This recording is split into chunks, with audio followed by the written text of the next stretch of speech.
Assalamualaikum warahmatullahi wabarakatuh.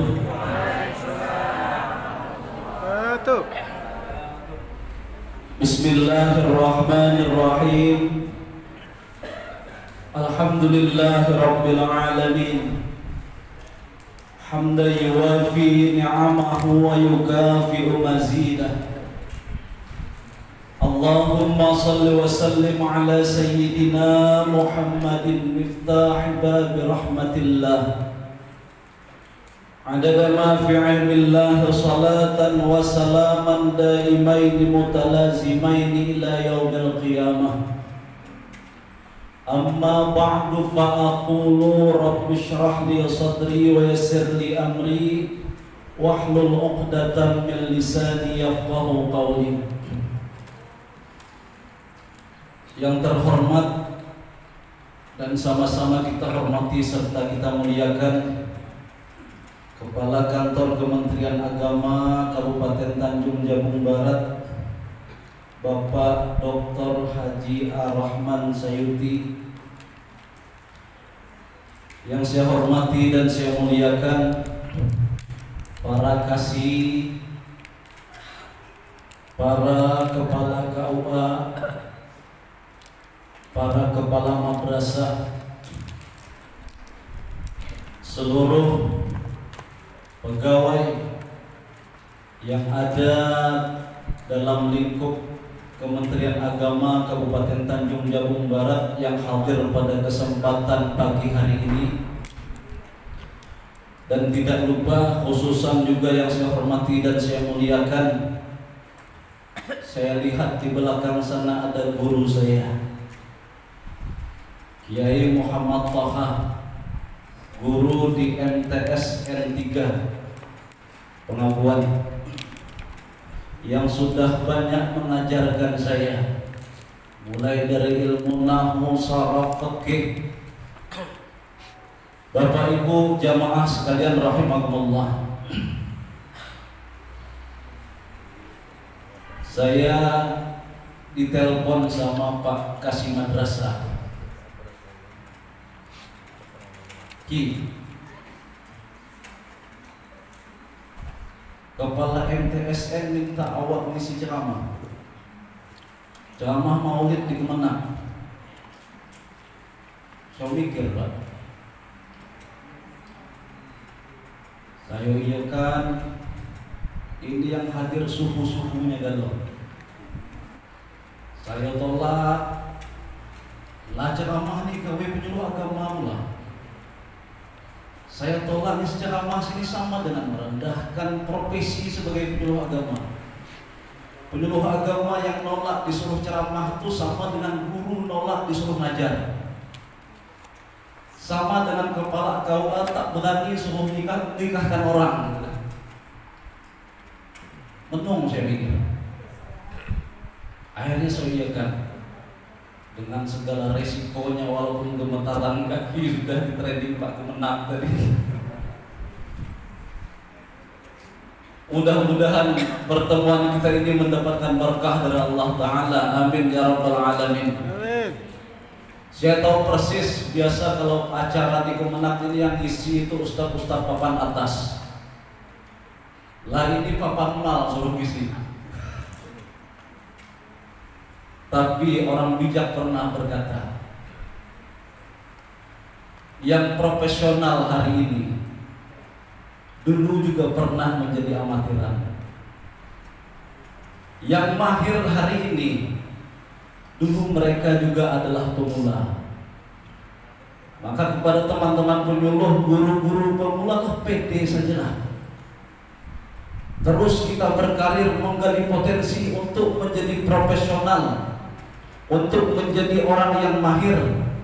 Karena sebenarnya kita adalah orang-orang profesional yang sedang berada di kelas amatir.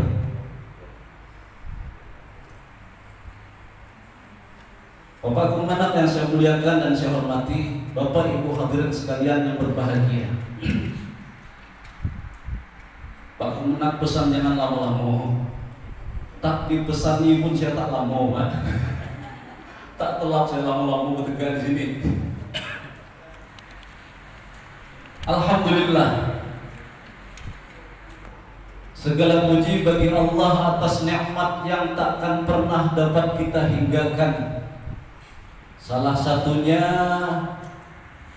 nikmat yang Allah berikan kepada kita, di hati kita ada rasa cinta kepada Nabi Sallallahu Alaihi Wasallam. Itu nikmat besar. Dan hari ini sebagai wujud kecintaan kita kepada Nabi, kita memperingati maulid kelahiran Nabi Sallallahu Alaihi Wasallam. Yakinlah bahwa di hati setiap kita ada cinta yang mulia itu, dan memohonlah kepada Allah supaya cinta itu terus bersemi, terus tumbuh hingga akhir hayat kita. Karena kita tidak akan pernah menukar cinta itu dengan apapun di dunia ini. Bahkan dunia dan seisinya tidak akan kita tukar rasa cinta kita kepada Nabi. Tak. Itu sesuatu yang amat sangat berharga dalam kehidupan kita. Salawat dan salam kita sampaikan kepada junjungan kita Nabi besar Muhammad sallallahu alaihi wasallam. Karena andaikan setiap hari terus kita bersalawat tanpa henti, maka itu tidak akan cukup membayar sebagai ungkapan terima kasih kita kepada Nabi sallallahu alaihi wasallam. Kehidupan yang kita rasakan nyaman sekarang, aman, tentram, berkecukupan, mewah, ini adalah kehidupan yang diperjuangkan oleh Rasulullah sallallahu alaihi wasallam. Bayangkan kalau tak diutus Rasulullah ke dunia, tak ada Pak. Agama Islam tak ada di dunia ini. Kemenak pun tak ada. Yang jadi kemenak tak ada. Pak KUA pun tak ada. Profesi guru agama tak ada, penyuluh agama tak ada. Yang kita semua tak ada. Ini berkah perjuangan Rasulullah yang Allah utus ke dunia, sehingga Islam sampai ke Indonesia. Ada Kementerian Agama, ada yang jadi Pak Kemenang, ada yang jadi kepala madrasah, ada yang jadi kasih, jadi penyuluh, jadi guru. Itu adalah jasa yang besar dari Rasulullah sallallahu alaihi wasallam. Maka alangkah sungguh sangat ingkarnya kita jika kita tidak berterima kasih kepada Rasulullah sallallahu alaihi wasallam. Sekurang-kurangnya dengan mengucap Allahumma shalli ala sayyidina Muhammad wa ala ali sayyidina Muhammad. Bapak Ibu jamaah sekalian rahimakumullah, saya tak mungkin bisa nyanyi Pak Kemenang di atas podium ini. Kalau saya pemula, beliau sudah kelas mahir. Saya amatir, beliau kelas profesional. Saya baru S1 lalu beliau dah doktor. Maka saya lihat betapa luar biasanya Pak Kemenang sambutan. Saya mikir, ini bagaimana menyikapinya ini setelah ini. Lalu kata Pak Kemenang, temen dong Pak Suki, temen dong. Saya mikir Pak, apa saya sampaikan di atas ini gitu. Tapi mudah-mudahan ada sedikit yang ingin kami sampaikan. Bukan tujuan kami untuk berceramah apalagi menceramahi, tapi yang kami sampaikan adalah sedikit ilmu sebagai renungan buat kita bersama. Sikit saja, paling 10 menit kalau tak lupa. Bapak Ibu hadirin rahimakumullah, dalam kehidupan kita di dunia ini, dekat dengan seseorang yang berpengaruh itu adalah sebuah kebanggaan. Dekat dengan seseorang yang berpengaruh yang istimewa. Makanya ada orang yang berusaha mendekati orang kaya, ada yang berusaha mendekati pengusaha, ada yang berusaha mendekati penguasa, tentunya berharap setelah kedekatan itu tertular dari siapa yang didekatinya. Tertular. Dekat dengan orang kaya, minimal sedikit banyak merasakan fasilitas dunianya. Dekat dengan penguasa, minimal sedikit banyak jabatan yang diinginkan didapatkan. Dekat dengan pengusaha, minimal kerjaan lancar ada terus. Umumnya kita seperti itu. Dan itu adalah normal bagi setiap orang.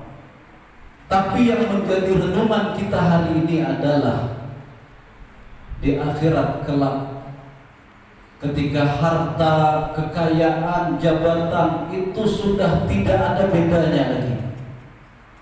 Antara orang kaya dengan orang miskin tak ada bedanya. Antara pengusaha dengan buruhnya tak ada yang membedakannya. Antara rakyat dan penguasanya pun tak ada yang membedakannya kecuali keimanan, ketaatan dan ketakwaan kepada Allah Subhanahu wa taala. Maka pada saat itu orang yang paling berpengaruh adalah Rasulullah sallallahu alaihi wasallam. Semua manusia berbondong-bondong pengen dekat dengan Rasulullah nanti di akhirat, semuanya tanpa terkecuali. Mulai dari umat zaman Nabi Adam sampai umat zaman Nabi Muhammad, semuanya pengen dekat dengan Nabi Muhammad. Karena Nabi Muhammad adalah tokoh sentral paling berpengaruh ketika itu di hari kiamat. Lalu pertanyaannya dan renungan bagi kita semua, apakah kita termasuk orang yang pengen dekat dengan Nabi atau tidak? Kalau sudah di akhirat baru mau pendekatan tak bisa lagi. Kita ke sana tak ada bawa harta lagi. Kalau sudah di akhirat baru sibuk nyari Nabi, sementara di dunia tidak beramal saleh, tidak mengikut sunnah Rasulullah, tak bisa lagi. Maka di dunia inilah kesempatan kita beramal saleh untuk nanti di akhirat bisa dekat dengan Rasulullah sallallahu alaihi wasallam. Karena semakin dekat kedudukan orang di hari kiamat nanti dengan Rasulullah, semakin mulianya, semakin istimewanya, semakin jauh kedudukannya dari Rasulullah, bahkan tidak mengenal dan tidak dikenal Rasulullah, maka semakin celaka dan semakin rugilah dia. Itu renungan sedikit untuk kita semua hari ini. Saya tak menceramahi, Pak, sekali lagi kita ceramahi. Dan luar biasanya Rasulullah sallallahu alaihi wasallam sudah menyampaikan kepada kita cara-cara supaya bisa dekat dengan Rasulullah. Kesempatan ini karena pesan Pak Menak sebentar saja, saya sampaikan satu jadilah dari 5. Kalau mau lanjutannya nanti undang di acara lain. Wah. Saya sampaikan satu dari sekian banyak hal yang bisa mendekatkan kita dengan Rasulullah nanti di hari kiamat. Apa dia? Berakhlakul karimah, seperti yang telah diteladankan oleh Rasulullah sallallahu alaihi wasallam. Berbudi pekerti yang baik seperti yang telah dicontohkan Rasulullah. Itu adalah amalan yang bisa membuat kita dekat dengan Rasulullah nanti di akhirat. Karena Rasulullah sallallahu alaihi wasallam adalah manusia paling mulia akhlaknya. Beliau diutus Allah sebagai rasul pilihan, punya misi diantaranya liutammima makarimal akhlak, untuk menyempurnakan kemuliaan akhlak. Maka orang yang meneladani akhlak Rasulullah adalah orang yang mensukseskan misi Rasulullah, adalah orang yang mencintai dan dicintai Rasulullah. Maka wajarlah kedudukannya nanti di akhirat amat sangat dekat dengan Rasulullah. Kata Nabi sallallahu alaihi wasallam, "Inna min ahabbikum ilayya wa aqrabikum minni majlisan yaumal qiyamah ahasinukum akhlaqan. Orang yang paling kucintai di antara kalian dan yang paling dekat kedudukannya denganku nanti hari kiamat, itu orang yang paling baik akhlaknya. Wa inna abghadakum ilayya wa ab'adakum minni majlisan masawikum akhlaqan. Dan orang yang paling kubenci di antara kalian serta paling jauh kedudukannya denganku nanti di akhirat, itu adalah orang yang buruk akhlaknya. As-sarsarun al-mutasyaddiqun, banyak ngomong dan ngomongnya kasar serta banyak berbual. Wal mutafaihiqun, dan ia suka membanggakan diri. Itu di antara akhlak yang paling dibenci Rasulullah. Maka tadi Pak Kemenak pesan, jangan nyakiti orang. Dan itu di antara akhlak yang paling dibenci Rasulullah. Kalau ngomong kasar, kalau ngomong merendahkan orang, menjatuhkan orang, tak bisa menghargai orang, dia itulah yang paling hebat. Kenapa akhlak ini disebut Rasulullah yang paling dibenci beliau? Karena seseorang itu, Pak, yang paling mudah kita ketahui akhlaknya itu dari ucapannya. Kita kalau kenal dengan orang, mau mengetahui tingkah lakunya itu prosesnya lama. Berteman beberapa hari, beberapa bulan, baru nampak. Oh, kaget rupanya. Oh, sombong rupanya. Tapi ketika orang tersebut kata-katanya kasar, 5 menit sering kita duduk sama-sama, kita sudah dapat menilai. Baru tuh duduk sebentar, nengok si A, komentarnya jelek, nengok si B, direndahkannya, nengok si C, dialah yang paling hebat. Itu sudah dapat menilai orang ini adalah orang yang buruk akhlaknya. Karena itu adalah sifat yang amat sangat dibenci Rasulullah. Dan orang yang punya karakter seperti itu adalah orang yang jauh nanti kedudukannya dengan Rasulullah. Jamaah sekalian rahimakumullah. Sehingga Nabi SAW berpesan kepada Anas bin Malik radhiyallahu anhu. Anas bin Malik itu khadamnya Rasulullah, 10 tahun mengabdi melayani Rasulullah. Kata Rasulullah, ya bunayya, hai anakku. Ini pesan buat kita bersama. In qadarta an tusbiha wa tumsiya laysa fi qalbika ghishun li ahadin faf'al. Kalau kau mampu dari pagi sampai sore, sore sampai pagi lagi, laysa fi qalbika ghishun li ahadin faf'al, di hatimu tidak ada curang kepada orang lain, di hatimu tidak ada keinginan mengkhianati orang lain, di hatimu tidak ada dendam dengan orang lain, pengen menipu orang lain, faf'al, maka lakukanlah. Ya bunayya, hai anakku, wa dzalika min sunnati, itu adalah sunnah. Faman ahya sunnati faqad ahabbani wa man ahabbani kana ma'i fil jannah. Siapa yang menghidupkan sunnahku berarti dia mencintai aku, dan siapa yang mencintai aku nanti dia bersama denganku di surga. Ini diantara akhlak terpuji yang diajarkan Rasulullah. Apa dia? Ridha hati, lapang dada, bagus prasangka dengan kawan-kawan, tak ada dendam, tak ada iri, tak ada dengki, tak ada nak menjatuhkan kawan, niat nak mencelakakan kawan tak ada, niat nak nakali kawan tak ada. Itu akhlak terpuji yang diajarkan Rasulullah, dan itu bisa menjadi wasilah kita dekat dengan Rasulullah nanti di akhirat. Maka kita santailah. Kawan baru beli motor, kita motor masih buruk, alhamdulillah, jangan iri ini maunya. Kawan ditempatkan di tempat tugas yang basah sikit, kita kering, alhamdulillah jangan iri gitu. Kawan banyak lukanya, kita banyak lukanya, santai sajalah. Jangan pola kita iri.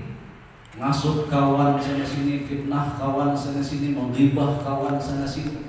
Penuh hati kita dengan kebencian, itu bukan akhlak yang dicontohkan Rasulullah. Bapak Ibu hadirin rahimakumullah. Mudah-mudahan satu poin ini dengan taufik dan hidayah Allah bisa kita mengamalkannya sama-sama. Kita teladani akhlak Rasulullah. Lapang hati kita dengan sifat-sifat terpuji, tidak ada dendam di antara kita. Tak ada prasangka buruk di antara kita. Tidak ada keinginan untuk ngakali kawan, nipu kawan. Tapi yang ada adalah baik sangka, ridha, senang dengan persahabatan kita. Apalagi kita yang sama-sama bekerja di bawah naungan lingkup kantor Kementerian Agama Kabupaten Tanjung Jabung Barat. Semoga ukhuwah Islamiyah di antara kita bisa kita bangun dengan baik. Kita bisa berakhlakul karimah, menyenangkan Rasulullah sallallahu alaihi wasallam, dan nanti di akhirat kita mendapatkan kedudukan yang dekat dengan Rasulullah, sosok yang paling berpengaruh sehingga kita selamat nanti di akhirat. Amin ya rabbal alamin. Terlebih dan terkurang saya mohon maaf. Akhirul kalam, wassalamualaikum warahmatullahi wabarakatuh.